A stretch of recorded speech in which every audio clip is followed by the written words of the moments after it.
Sekarang saya lanjutkan kembali menggali sejarah adat Luak Nantigo dari Kato Pusako.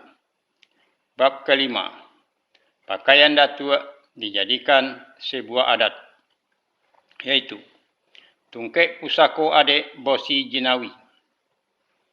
Tungkek pusako adik datuk ini adalah batang tungkeknya terbuat dari ati atau toreh anau atau toreh karambir. Di dalam batang tungkek tersebut terdapat sebuah senjata terbuat dari besi. Bentuknya ada yang seperti pedang, ada yang berbentuk segitiga dan kecil. Panjangnya sepanjang batang tungkek. Bila tungkek ditarik, maka terlihatlah sebuah senjata yang tajam. Sepintas orang tidak akan mengira kalau di dalam batang tungkek pusako adat datuk itu tersimpan sebuah senjata dari besi dan sangat tajam. Kemudian dinamakan dengan tungkek pusako adik Bosi Jinawi. Dibuatlah kato pusako adatnya. Pamenannya tungkek toreh tarandam. Ujungnya tanduk kapalo perak. Bernama tungkek pusako adik Bosi Jinawi. Pegangan datuk pucuk adat. Turun-temurun dari dahulu.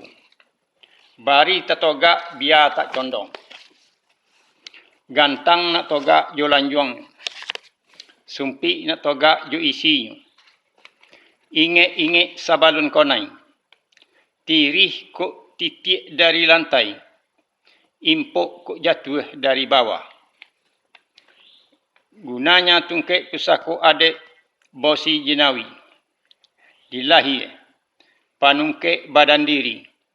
Di batin, panungkek adik jo limbagu.